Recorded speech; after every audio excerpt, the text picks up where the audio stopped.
So, what I'm going to talk to you about is research that we did a number of years ago. So I think that's important for you to keep in mind. When you get funding, you are able to do the research, and we studied a program.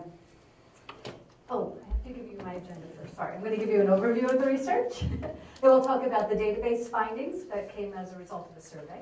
Then we'll talk about some case study findings, and I'll talk a little bit about some directions for future research. So, this is the study that I was talking about. We started it in 2008, completed it in 2011. So some of the data is out of date, but I think it's illustrative of the types of newcomer programs that we still have around the country. Even though I know, and Brenda will share with us later, some of them have closed and some of them have changed radically. We conducted research like this. It was the first national study of newcomer programs for middle and high school students 10 years prior, so from 1996 to 2000, which was a very interesting study when you compare it to what we found these 10 years later, because NCLB happened in the middle of that. And that changed quite a number of dynamics with how newcomer programs felt they could exist, even, and types of instructional designs, and of course the type of testing that the newcomer students have had to face, perhaps testing that they shouldn't have had to face, or shouldn't have to face given the nature of their language development. But so what I'm going to share with you, keep in mind it is not current necessarily, some of the research, but I think you'll learn a lot from what we found with the programs and what they were doing. We had a couple of different research questions. Now you have much of this on your handout, so I'm going to highlight things that are on the screen. And those of you that turn in your survey, you'll have the whole PowerPoint, so you don't have to take too many notes, just think this through. But the first one is really to find out what programs there were and how they were helping students become academically successful. And as I said earlier, this was a focus on middle and high school students. The second question was looking at pathways through the schools and transition processes, because a number of the newcomer programs are not in the school where the students end up when they exit the program. So how do you help them with that transition? Or, particularly at a high school, how do you get them when they arrive at 9th grade and then help them negotiate towards graduation if they're able to get to graduation? Our third question was kind of looking at the social capital that might be available in the community that would also support the newcomer students and their families, because we found how important it really was to make sure the families also felt comfortable not only in the school, but becoming part of the neighborhoods and the communities that they lived in. And then the final one was just to look at what kind of barriers there were. Now, in some ways, we already had a theory that was kind of easy to prove to some of those barriers, for post-secondary options, for example, and even just for moving and getting all the credits that you need, let's say, for graduation. For those of you that want to pursue more detail on this, we have a number of resources that are available online. As I said, we conducted a national survey of all the programs that we could find and that agreed to participate in the survey. Now that's always a kicker, because we know there were a lot more programs out there than agreed to participate in the survey. We took the survey information, though, and we created a free online database. So you can go to this address at the cal.org website and look at different programs. There's search keys, so if you just want to look at middle school programs, for example, in Texas, you can pull those up and read the profiles of these different programs. The profiles are pretty detailed, not only, but they are older, right? This is as of 2011, so we're talking about 5 years ago, how things were. Then we did case studies, as I mentioned. We found 10 programs that were exemplary as well as distinctive, so that we could see, sort of sample the different types of programs that we have around the country. And we wrote a report for that. And the report is online, downloadable also for free, but there's also some paper copies of it. And Brenda was nice enough to bring a report we wrote for our original study from the last century. That's called Creating Access, and I believe that's in your biographical materials as well. So let's dig into this a little bit. One of the things that won't be a surprise to anybody who works in education is that we do find newcomer students in all of the states, right? They are every single place. We certainly have the high impact states that have always received immigrants, like New York and California and Texas, but then we also have other states that really increased their population of newcomer students over the past 20 years, let's say, that I've been studying these. one of the other things that we found, which makes it harder from a research perspective, is that each state, and then sometimes each district, defines a newcomer student in their own way. So we do not have a national definition of what a newcomer student is. I was asked, how many newcomer students are there in the country? I can't tell you. I can tell you what different programs counted and what they were, but we don't have that number. Nobody has that number. The Department of Ed doesn't have that number because there is no standard definition for this. Now, what we have is that some of the newcomers, they're newly arrived immigrants. But they can be completely on grade level, literate in their first language, literate in more than one language, and they're just learning English, basically. Then we have students who come who are what we call SIFE. Some places are now calling it SLIFE, but they're students with interrupted formal education. They may have had actually no education. They may have had limited education. Again, it varies depending on how that is. And then in some places, they set up programs for late entrant immigrants. So these would be students who maybe arrived in the second semester. They could be literate, they could be SIFE, doesn't really matter. They just set up a program because they didn't want to put them into the program that they had, say their ESL 1 class, come February. Instead, they had a program that lasted for a semester. So this shows you a little bit about some of the things the schools think about when they figure out who their newcomers actually are. If they're literate and they have on-grade level schooling, then their academic standing is much higher, right? They have a lot of assets that the programs can start to tap into. If they've only had partial schooling, well, then there are things you have to figure out, where are the gaps? Is the gap in literacy? Is the gap in math and science? And those kinds of things. And then design your courses around those particular gaps. You can also see what happens with the literacy development in English. We know that students who are literate in their first language are going to be able to learn English faster than the others. And that's the same whether a newcomer student, an immigrant student, whatever particular label you might put on them. And the students who are SIFE, those who have had that interrupted education, they're definitely going to be slower at first. Right? They have to learn the alphabet. They may have to learn how to count 1 to 10, those kinds of things. And that doesn't mean they'll be slower long term. It just means they have a lot more catching up to do. And when it comes to testing, obviously they're the hardest group to get any accurate information on if they aren't literate in their first language and they haven't learned much English. Let's talk a little bit about the programs. This is just drawing from our database, so it's the overall picture of the 63 programs that participated in our survey. So they all are usually, well, shouldn't even say all anymore because there's such variability. That's what you have to understand. They all want to provide instruction in English to students for a limited period of time, although some turn out to be whole high schools, and we'll talk about them in a little bit. But they're designed for students who have no proficiency in English or very limited proficiency in English. In many ways, they're thought of the students that are below an ESL 1 class, if you have ESL 1, right? The enrollment is usually for a limited period of time. Even if they are in one of those high schools, they're newcomers usually only for the first year. And then they're sort of not, they're in the high school program, they're not in the quote-unquote newcomer program.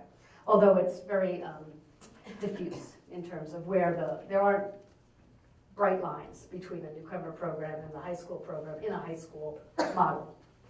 Most of them, though, are located as a program within a school. So I think part of that is from civil rights perspective, to have students engaged with other students, to have peers who speak English to act as models for them, and to provide that broader engagement with the school community. It also helps with that transition process. They're in the school, and then they stay in that school. It's easier to move from a newcomer program to the regular school program options. They all use either sheltered instruction or bilingual education as an instructional model, which makes perfect sense, obviously. And as I'll say in a few minutes, some of them are able to provide bilingual ed to Spanish-speaking newcomers, but they might have other newcomer students in their school who speak other languages, and they'll provide sheltered instruction courses to them. Okay, so what are their goals? All of them want to help students acquire English, pretty straightforward, right? And all of them want to help them acculturate to U.S. schools. Now, for those that have those sight students who have limited schooling in their own countries or in their own languages, sometimes they have to learn how to hold a pencil, how to sit still at a desk for 30 minutes, right? Or how to change classes, right? Read a schedule if you're at the high school level. So there's a big bit that often goes into the first month with these students and helping them get used to how schooling works, particularly in the US. Most of the programs provide core instruction in at least one content area. So this might depend on how many periods of the day they have those newcomer classes.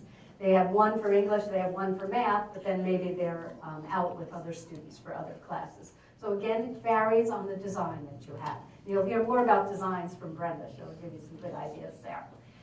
There are a number of them who want to strengthen the native language literacy of the students. Not all of them do it directly. All of them talk about the value of it, talk to parents about continuing literacy development. The people who run newcomer programs are savvy.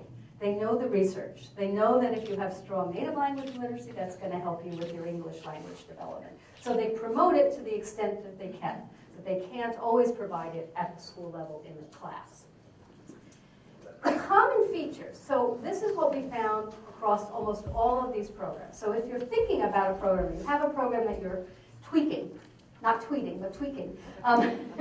These are some of the things. That the courses are usually distinctive from the regular ESL class. As I said, it's not ESL 1, it's ESL Newcomer. Or if it's a English for algebra kind of class, it's not focusing on algebra per se, it's the English language that you need to understand algebra instruction that might come next year for those students. There's a lot of attention to literacy development, and obviously that makes sense, particularly for those students who are sight, who don't have literacy in their first language. Because we were looking at middle and high school, it was very important to see what kind of literacy development. There's a gentleman from a program that we studied up in Illinois who said, I can't give birdies, doggies, and fishies to my kids to read. You know, the storybooks that are written for kindergartners. They have to be appropriate aged adolescent materials for literacy development. So what often happens, though, is that programs have to develop their own materials. There isn't a lot out there. There's more than there was in the 90s, but there's still, we're looking for those kinds of materials. And one of the things the RELs could do, am I allowed to say that? is try to collect, curriculum and materials that have been developed by newcomer programs within their own station, their own geographic area, and try to provide some sort of a clearinghouse or a resource so that everybody's not reinventing the wheel. Just an idea putting out there. The other thing, obviously, because they want to provide some core content, is how to integrate language and content instruction. So a number of the programs use the SIOP model, or they use other kinds of models that help promote language development at the same time that they're teaching the content. Some of the other things I want to talk about here are the teachers. Because this is also a thing that we saw change from the research we did in the 90s to the research that we did lately, is that there was more attention to who should be teaching these students. There should be more targeted professional development for these teachers. It shouldn't just be, who wants to teach newcomers, and you just, whoever raises their hand, but careful selection, careful staffing, and then providing important professional learning to help those teachers realize the best ways to work with adolescents, and again, this is middle and high school, who have low literacy skills, many of whom have had that interrupted education. The paraprofessionals. So this was another thing that was interesting. In the late 90s, lots and lots of paraprofessionals in the schools. Native language speakers for the students, often brought in from the communities, and it provided lots of support because there would be someone else, like a TA in the classroom, that could help the students. Particularly the non-Spanish speaking students often didn't have other kinds of resources. And there weren't a lot of bilingual glossaries or dictionaries and things for them as well. NCLB came, as some of you know, and paraprofessionals had to get different kinds of degrees. And so we saw a real decrease in the paraprofessional support when we conducted the research this century. And then the family connections and social service, I'll talk more about that, but they're very important for most of these programs. The variable features, and again, maybe I should just ask, how many of you work at a newcomer program? How many of you are in a district or a school that's thinking about starting a newcomer program in newcomer classes? Okay, what are the rest of you doing here? Just a day out of work? Okay, so you're here for learning or you're supporting the programs.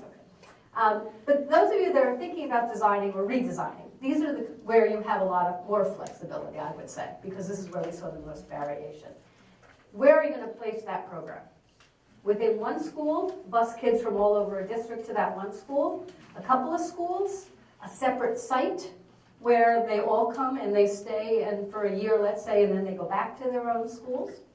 How long will the program be? Will it be the full day? Will it be a half day? Will it be a couple of classes for key areas that the students need in terms of their language development or in terms of their content knowledge that they have to build up because there's gaps?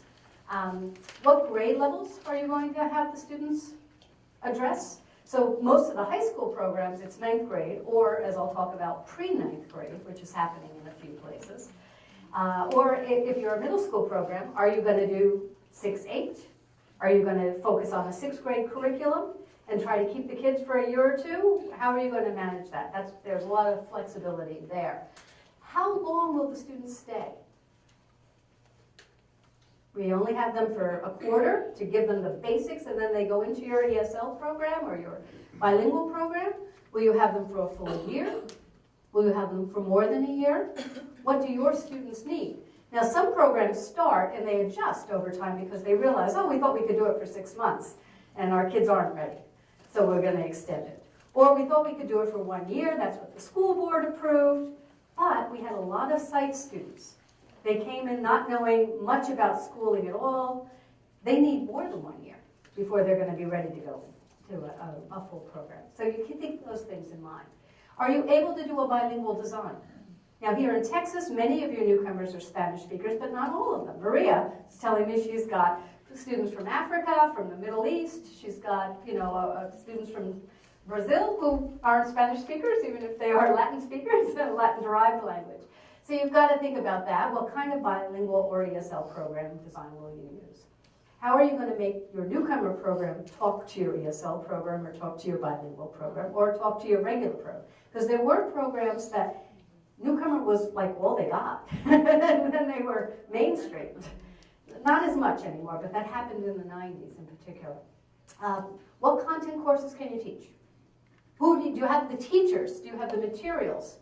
If the students don't know algebra, but they're in 9th grade, and they really need arithmetic, do you have the materials to help them for that, let's say?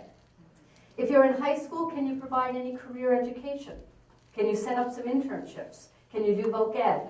So those would be the kinds of questions that you might ask as well. And then what assessments? Ha ha ha. Always the fun thing, right? Of course, tell paths. Or those of you, somebody's from Indiana. What are you using in Indiana? High step.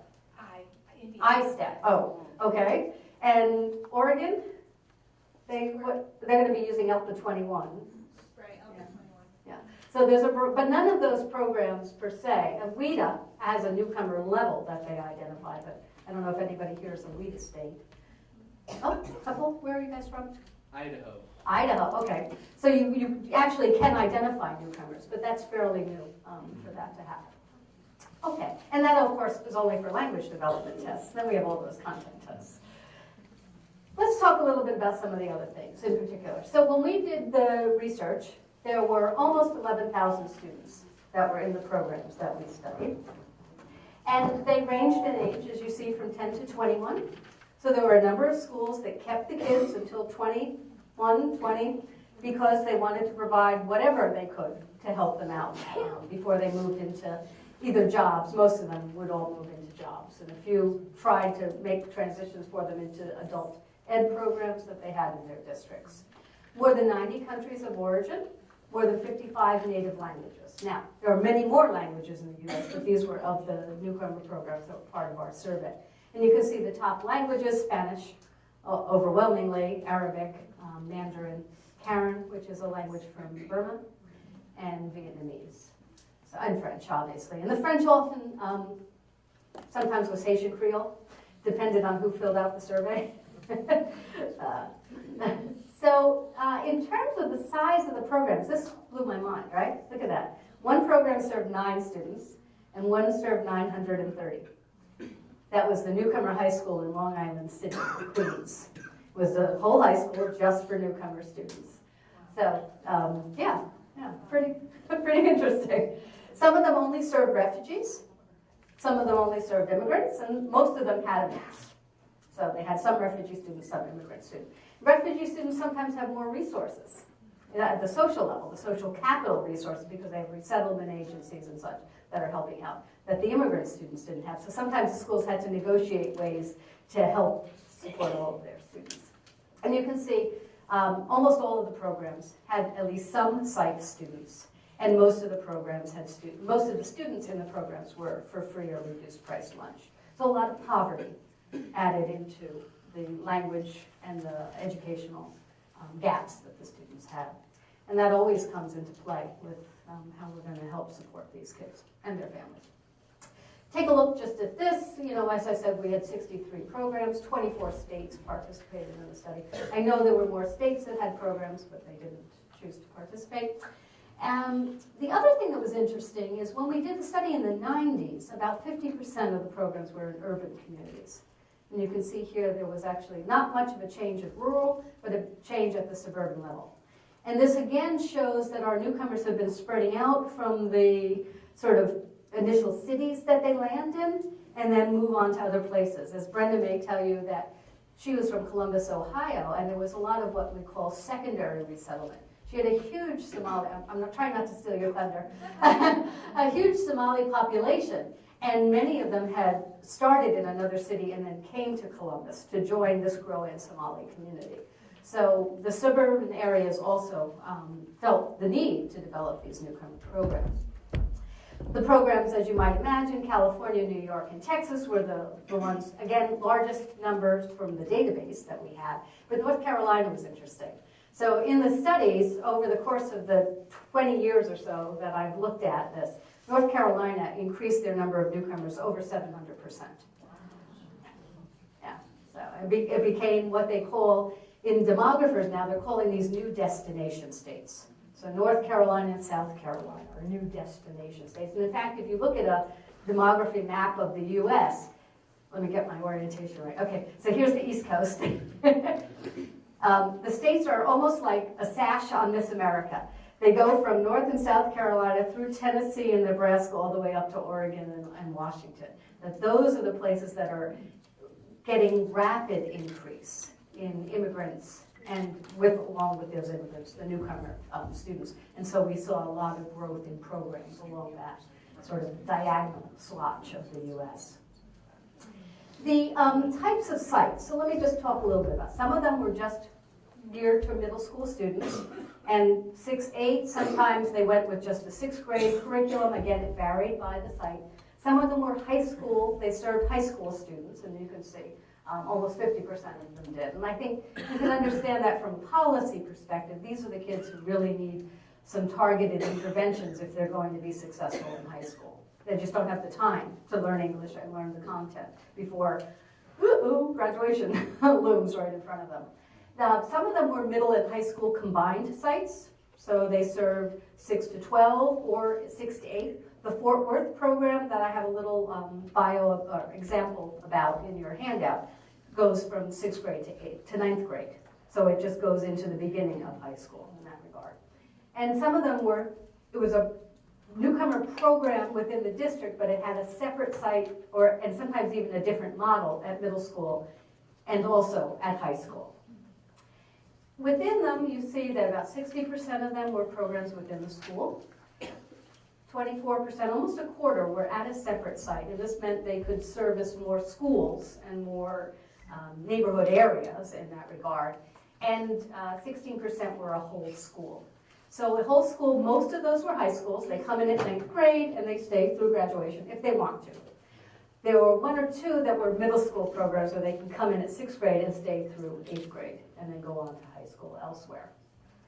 Separate site, one of the things that was interesting about one district that we studied, Township 2 and 4, outside of Chicago, a suburban district. It's a high school district, so it only serves high school. I think there are only a few places in Illinois and Arizona that continue to have only high school districts.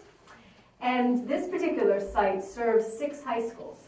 So students come to their Newcomer Center, and they spend a year with them, and then they go back out to the other 6 high schools in the district. You think about that from a transition practice. How do you make sure that those kids are going to have a smooth transition when they go into these varied places? They have some really creative ways that they help support that transition. So you can read about them in the booklet if you want on the case studies. What else do we know? So program enrollment, very few were less than a year. This was again a big change from the 90s to now because of the academic rigor that we're asking for all those districts now. How do we get the kids ready for what schooling is all about, what the assessments are about, the accountabilities? We need to give them more time than just 10 weeks, is really what the decisions were. And combined, if you look at the 36 and the 29, so we've got about 65, am I doing my math wrong? 65% of them are 1 year or 1 year plus. The 1 year plus is sometimes plus summer. So they might come in the summer before and spend a year. They might come in the summer before, spend a year, then have another summer. They might come in the year and spend the summer.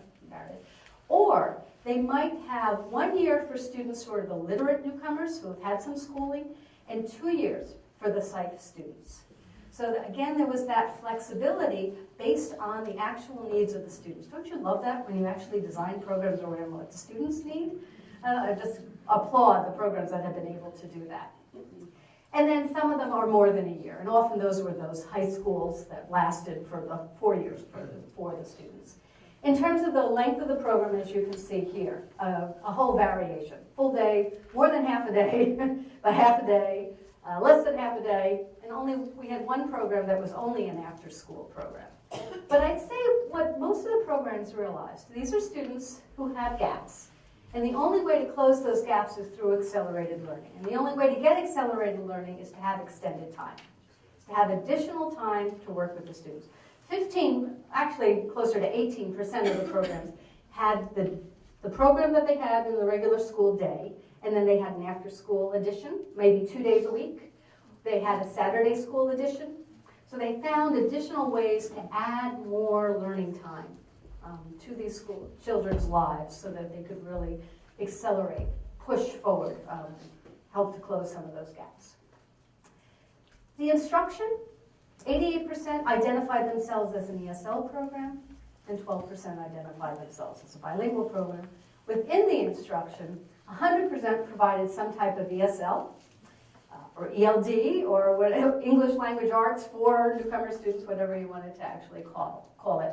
Only 25%, only a quarter of them provided native language arts for the students. In terms of the content instruction, you can see there most of them were providing content through English, some of them through the native language of the students. One of the case study sites that we had, the Academy for New Americans in middle school in New York City, for their Spanish-speaking students, they had bilingual content instruction, and for the students who spoke other languages, it was a sheltered content instruction. So they'd been in, when we visited them and did the case study, they'd been in operation for more than 15 years, and they really worked hard to build and refine their program over that time to really serve the kids' needs. More than half provide some specific orientation to schools and to life in the U.S.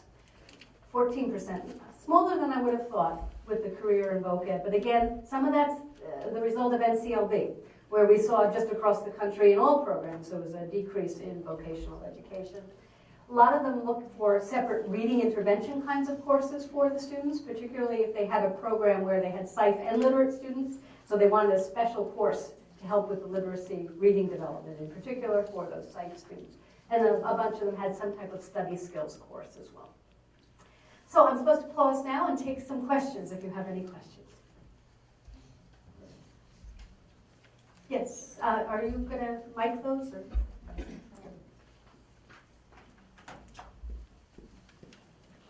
Who had a question?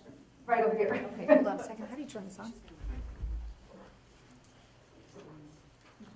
You can ask it. And how to teach your voice. The question I have is about years in a program, specifically a school within itself. I was under the impression there was a federal law that only allowed students candidates to be in a newcomer program or school for 1 year? Can you shed some light on that? Yes, there is no federal law like that. There is no federal law like that. What the federal laws, they're all derived from the court cases, like Castaneda and Plyler and the others. What the feds have guidance that they offer, and some of you have probably seen the Dear Colleague letter that came out about around this time last year. They do not want the students isolated. So you could be in a newcomer program for more years than one if there's parent agreement, parent knowledge and parent sign off for this. And ideally, if there's ways that they interact with non-newcomer students. So the Fort Worth Academy, back in the 90s, went through some restructuring because the OCR had asked, and said they seemed too separated, they seemed too isolated. And so they redesigned their program so there was more interaction with another middle school, and they did joint projects, and they had some after-school programs, and that was fine. OCR does, in the past, there were different interpretations at some of the different regional offices of OCR.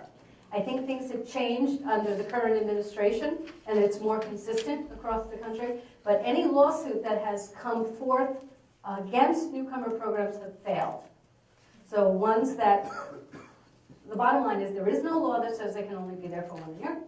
And if you can show that you are a research-based program, that your students are making progress, academic and language progress, parents have agreed to be part of this kind of program, and there is some interaction with non-newcomer students, then no program has been turned down for that.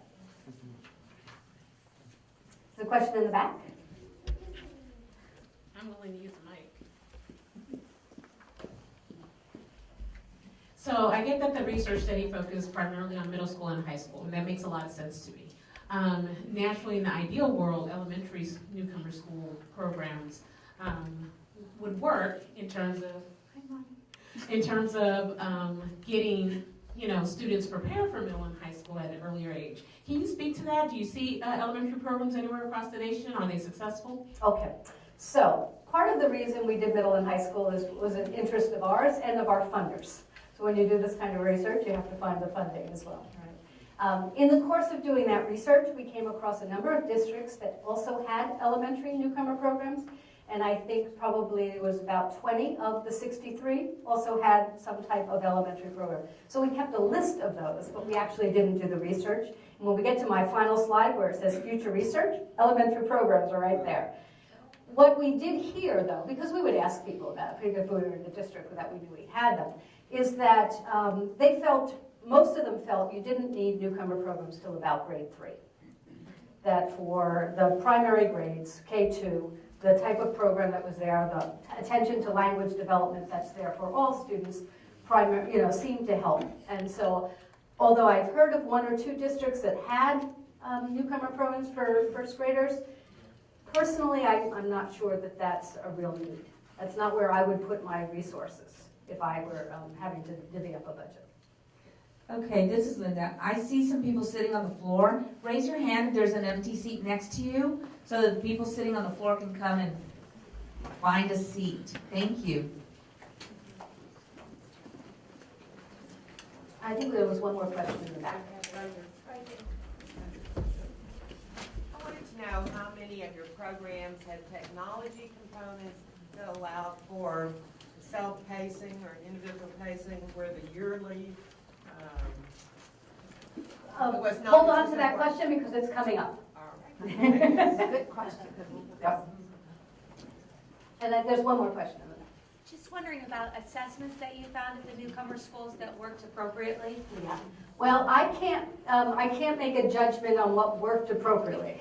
In our database, we asked all of the programs to list the assessments that they used. We did not find a lot of consistency across them except for those that had the state-required tests. So there was a variety. I will talk in a minute about a new assessment that's been developed in New York that I think is really promising particularly for the low literacy students. Okay, so let's talk a little bit about the case studies. These are the places that we went. You have this in your handout as well. But we looked at 4 different high school programs, not all of which were full 4-year high schools. The High School of World Cultures is a dual language program, which was really interesting. It had Newcomer strand within the high school and a dual language strand, and sometimes they intersected, and they had students who had been in New York all their life, you know, who were in the dual language side, and they had these newly arrived immigrants in the Newcomer side. The International High School follows the Internationals Network, if you're familiar with some of the Internationals programs, so kids came in at 9th grade and could stay. The Internationals High School defined Newcomers as 4 years or less in the U.S. They were one of the few, most of the others it was 3 years or less, some of them it was 1 year or less. So again, back to that lack of a common definition. Port of Entry was a 1-year program within the school for the high school students, and then they moved into the Union High School that they had in Union City.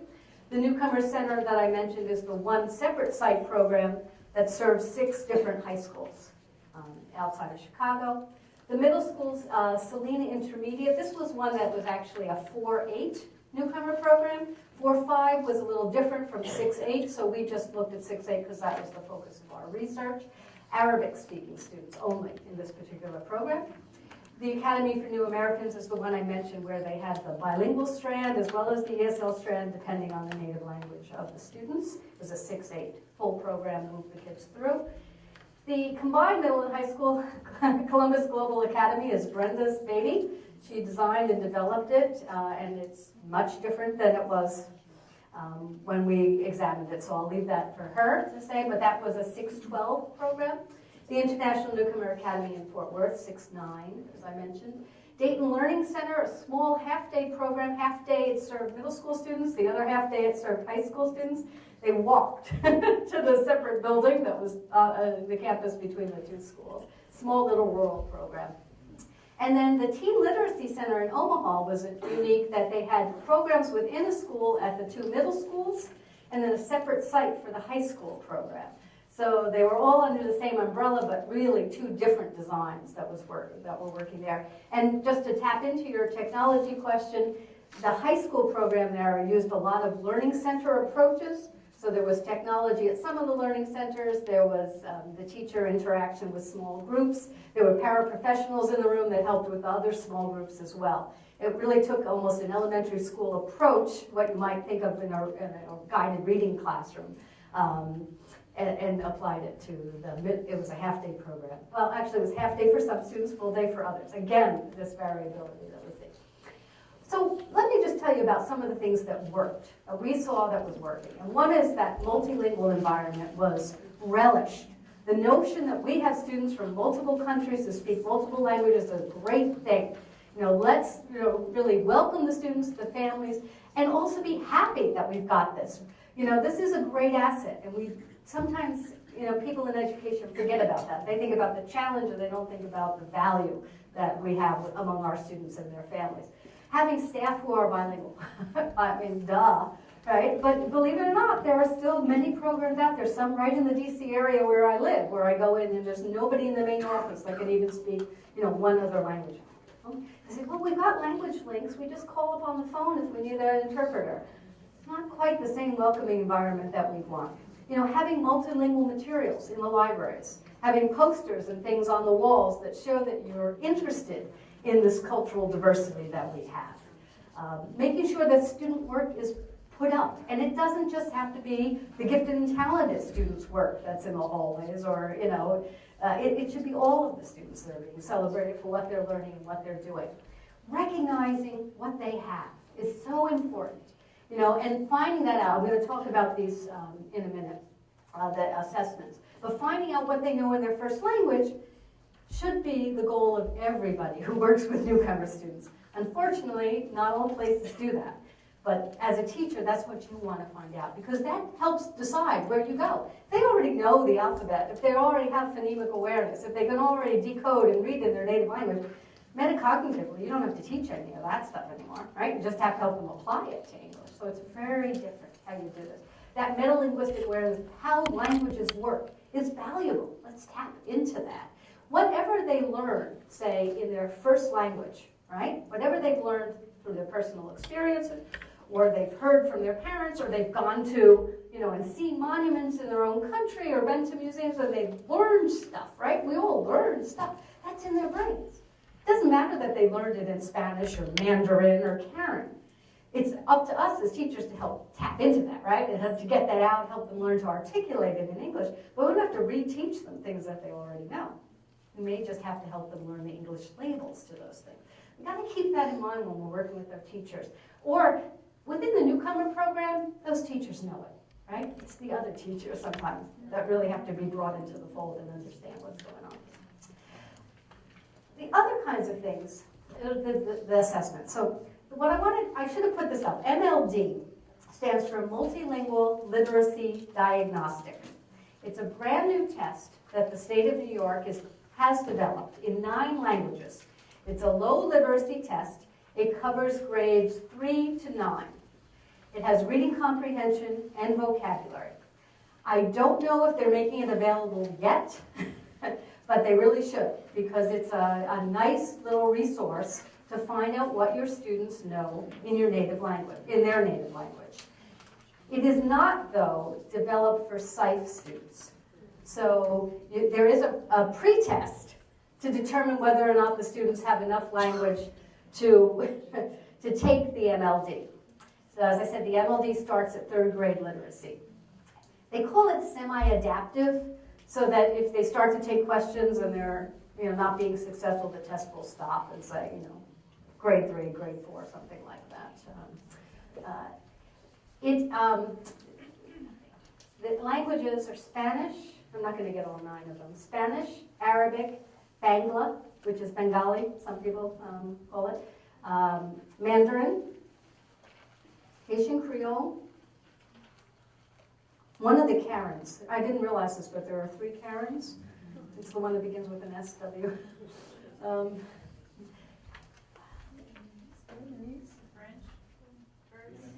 Maybe French? We'll Google it. Yes, thank you. But I can find out by the afternoon because I have it a file on my computer. But yeah. But anyway, 9 languages. It's kind of neat, right? It's really to get at least a basic literacy for your students. Now, also WIDA has the WAPT, which is a sort of pre-test for literacy development that can be used. You don't have to be a WIDA state to use the WAPT. So that's an option as well for some of you. Some of you, some of the other tests that have been around for a while, like the BVAT, the bilingual vocabulary test that came out of Jim Cummins in Canada. It's used by different programs to try to get a basics for the literacy in the first language of students.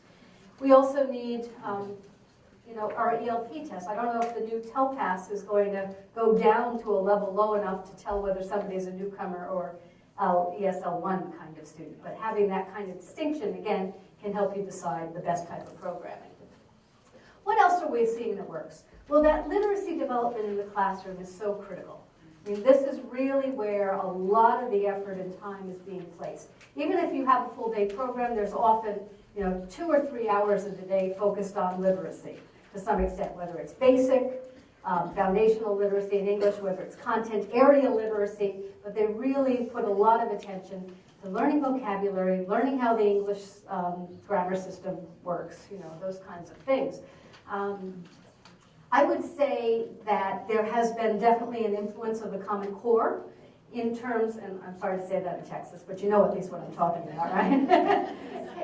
in terms of the change from the 90s to the 2000s that we saw in these programs. So the idea of looking at more fiction and nonfiction text, not just fiction, which is where a lot of the Newcomer programs sort of were in the 90s, because narrative is part of all of our cultures, right? So you can begin with narrative, and I think telling stories is a great way to introduce literacy to students from different cultural backgrounds. But there has been a push more to make sure that they're expanding into the expository, the informational text, those kinds of things, because that's going to prepare them for academics that they have as well.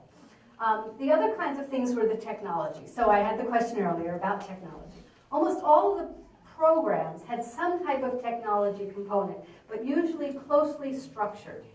Because the Newcomer students, some of them, they didn't even know the keyboard, right? They didn't know the letters yet. So there really had to be learn how to use a computer before you can even use those programs. And as I'll show you in a minute, programs like credit recovery programs, they were often for the students once they exited the Newcomer program, because they had to get that basic literacy skill under their belt first. They had to learn arithmetic before they could do an online recovery algebra program, those kinds of things. So there was technology, but it was used judiciously. Or what was the word you used earlier? Mindfully. It was used mindfully with the programs.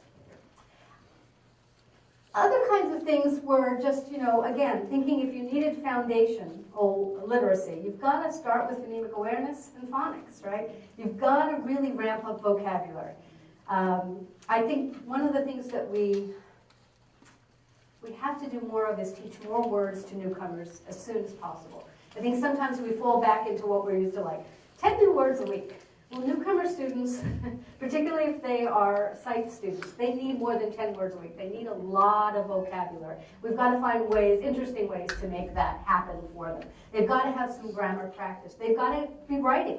There's no reason newcomer students shouldn't be writing the day they arrive, even if the writing is a picture, right? Even if they're trying to do some label, even if it's teacher scripting what the students are saying, but we've got to get them engaged with reading and writing early on as well.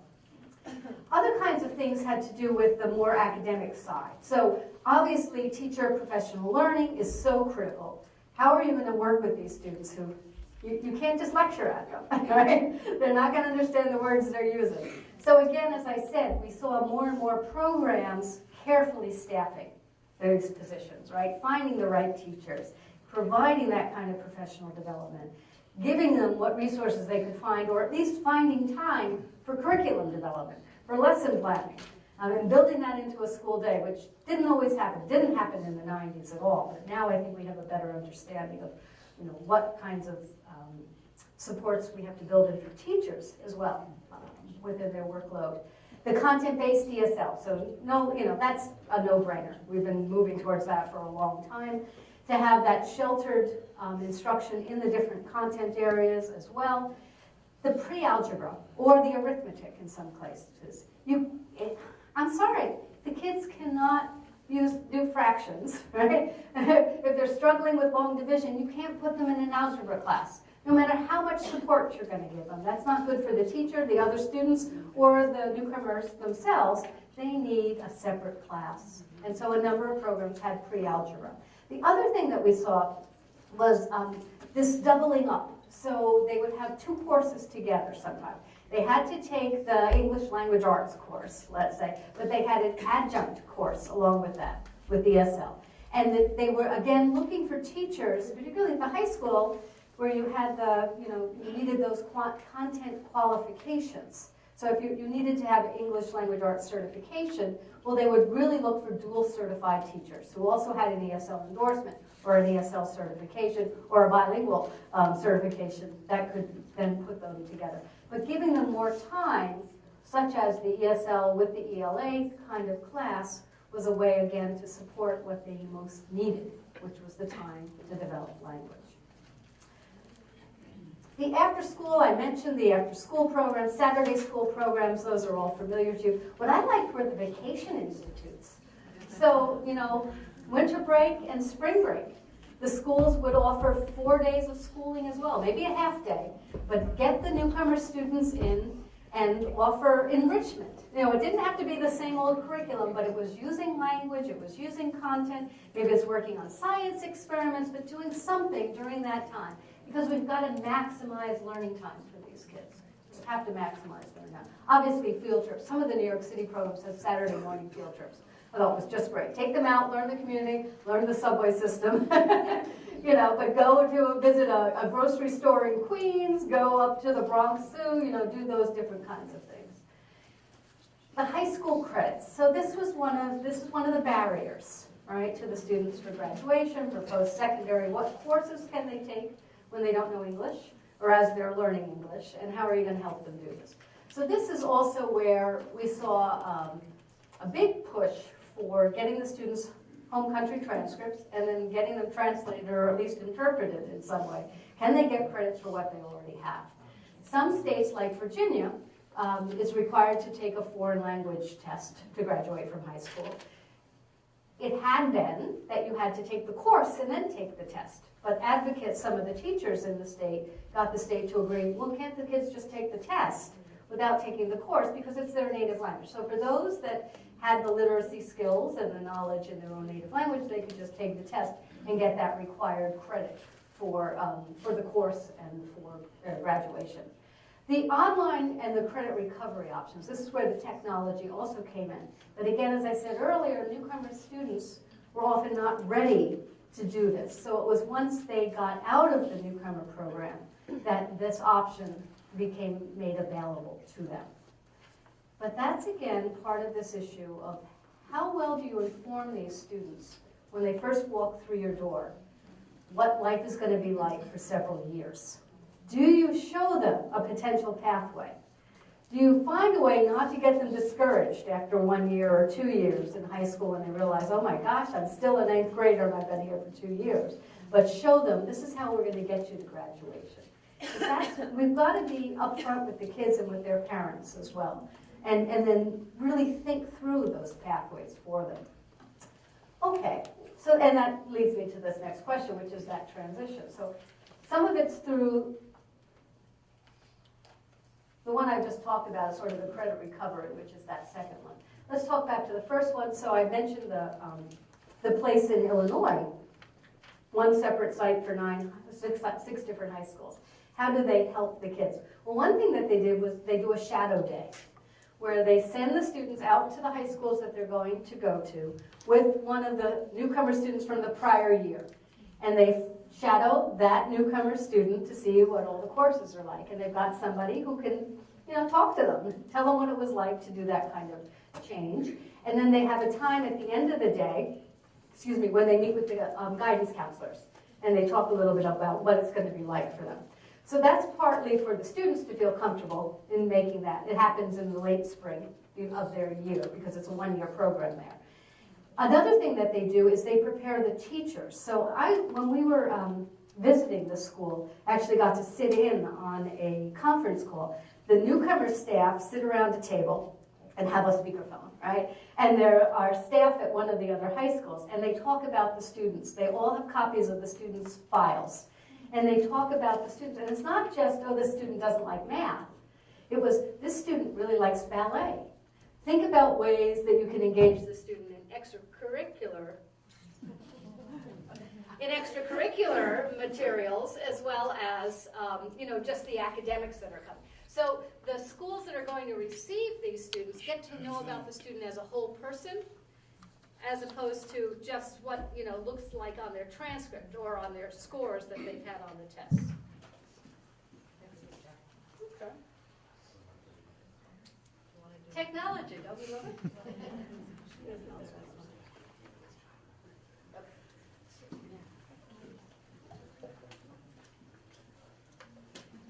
I talk so much, I talk right through the battery.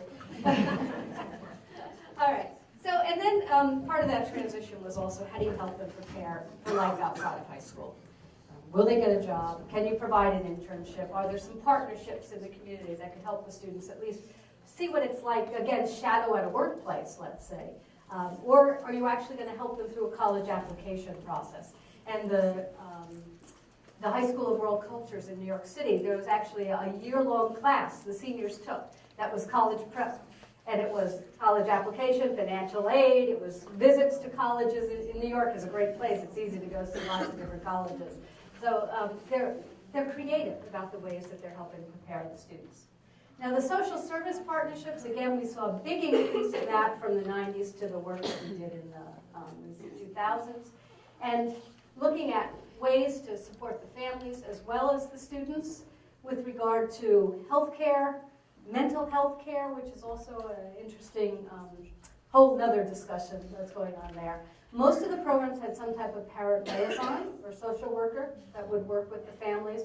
We saw partnerships for jobs as well as partnerships for social services that were being connecting the schools with the community.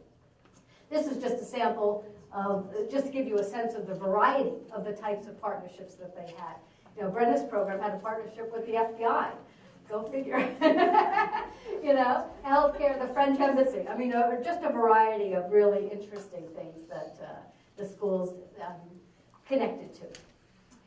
I'm supposed to ask another few questions, but I think I only have a few minutes, so you get 2. Fine, okay. Any questions? I have a quick one. Yeah. From a high school standpoint, what model have you seen be effective as far as we've gone back and forth? Do we have one counselor that really gets to kind of wrap themselves around this? That didn't come out right. No, I know. Try to Right. take care of the whole group and get to know them, or multiple counselors by alpha, that sort of thing? What we found in the case study sites is that the high schools had one counselor in most of the high schools. There was one that had 2 counselors that worked with those newcomer students.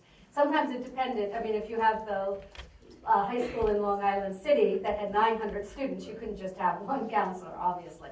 But one specifically for the newcomer students who gets to know the families and that would be what I would try first if I had to try something.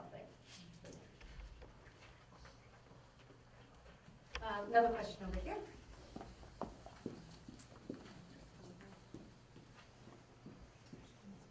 This is probably a short answer question. Are there streams of funding available to access professional development for your existing teachers, but also these new teachers? For instance, if you had to stretch a counselor, if you had 2 counselors, you stretched one to, you know. That's a great question. The funds available are probably the same funds that you currently have.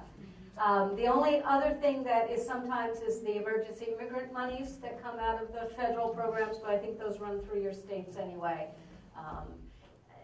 It would be the kind of thing, though, that if you had, say, an oil company that was looking to make a donation to your school and wanted to provide support for teacher development, yeah. But that would mean you do the legwork to find that. Okay. So let me just finish up then with our, yes? If I'm coming all the way from Indiana, I've got some questions. So I apologize, and I hope that this is relevant to others. But one of the challenges that we're facing as we're trying to develop a newcomer program is this sense, we have to teach the standards, we have to teach the content. And they don't seem to understand this whole idea of input plus 1 or Vygotsky's zone of proximal development. How do these programs really fight that battle? Well, that we could talk about over lunch for a while, but they have had to fight that battle, and that's why we actually saw a big change in the number of programs from the 90s to then because of NCLB and the testing. But a number of programs have gotten the school board and superintendent on board early, and they help and they start collecting some data. So they show, if I do this newcomer program, this is what happens to my students 2 or 3 years out. This is how well they're doing. If I didn't do the newcomer program, because most districts have students that aren't in the newcomer program as well, so they've got sort of a quasi built-in, control group. They can look at that and share that as well. But I think the new ESSA is going to help us a little bit with that, and I expect that newcomer programs should really take advantage of some of the more flexible ways that we can assess students now. But it's really a matter of getting people to understand, you can't put a student that can't read English down with an hour-long test that's all in English and those kinds of things. But it is hard. It's very hard. And often it's those personal connections and some data that you might have to share. Okay, so that comes to, as you might have said, my first point here with the challenges. How do you test the students when they don't have literacy in their first language? Now, if you're in a state like Texas, where at least you have some testing, bilingual testing available for certain grades, then, and the students know that language, that's one option, to try to show what they know. Because very rarely do we, in English, help newcomers show all they know with the kinds of testing that we've been using so far. AYP won't be a problem. It had been a problem, but with ESSA taking AYP away, that's going to be an ease for most of the programs now. Another issue, though, was special education that came up as a challenge, because it's always that is it a language delay, language difference, is it a learning disability, what is it? You can't wait a full year if you really suspect a student of having special education. You've got to start that intervention. You've got to start looking, a child study group, whatever you happen to call it at your particular district. Most teachers who have been, experienced teachers, they know if there's a learning disability. And you talk to the parents. You cannot just say, oh, they're a newcomer for a year, hands off. That's not legal. Okay. Another thing, too, that came up repeatedly in the latest research was this notion of family reunification. So that many of the students were coming to the U.S. having been separated from their parents for a long period of time, living with an aunt, a grandmother, an uncle back in the home country, and they come, and all of a sudden they're adolescents. And they have to listen to this adult. Those of you that have parented teenagers, you know what it's like, right? Imagine that there's this family reunification. So we saw an increased amount of social workers and parent liaisons running little clinics almost, or, I don't want to say therapy groups, but conversation groups to help the parents and the children understand that. We then also saw the post-traumatic stress disorder being talked about more often for the students who are coming from war-torn countries or who had really horrific journeys coming to the U.S. And so how do you help deal with that? That was a challenge for a number of the programs. Now, I've talked about these already. How do you keep them in school? How do you help them graduate in 4 years? And again, what we saw was more flexibility, showing them we've got a 5-year pathway for you for high school. We've got a 6-year pathway for you for high school, and plotting it out and showing them how they're going to get there, but getting the parents to understand this as well. Finding post-secondary options. Are they dreamers? Many of the newcomer students weren't dreamers. They hadn't been here long enough, to qualify.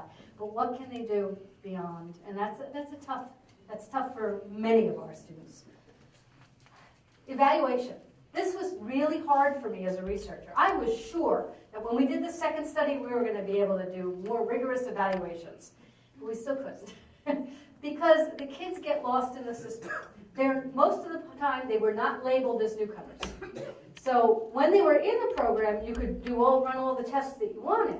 But then what was the long-term effect? Well, they weren't labeled as newcomers, so 3 years out, which students were in the newcomer program? Maybe if there were only 9 students and the person who taught them was still in the school district, you could find them.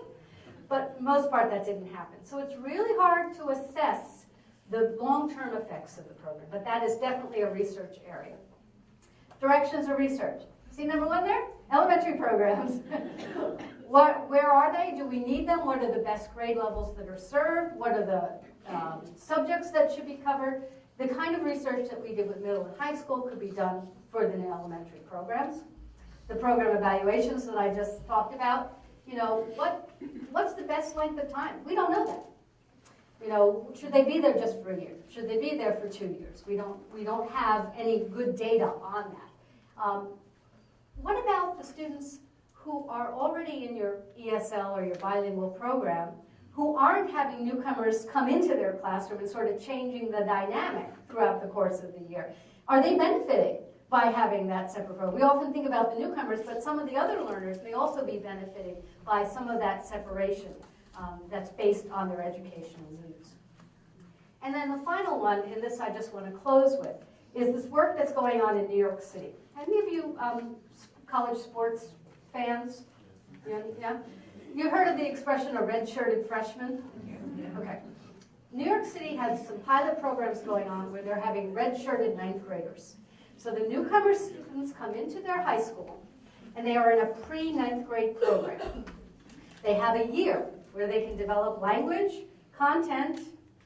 The programs have science, math, social studies, and English language arts.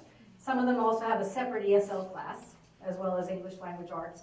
And they're trying to cover, say, 1st grade through 8th grade materials for that pre-9th grade program, and then they go into 9th grade. Now, they've had to get dispensation from the city school system not to count them as 9th graders in the accountability system. And so it's still a pilot phase. This is year 4 of the pilot. But it looks like it's going forward.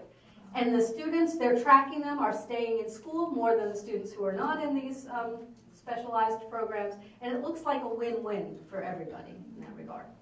Okay, so with that, I think I'm done. So more information is online. You've got this in your handout, and you'll have it on your PowerPoint when you turn in your survey.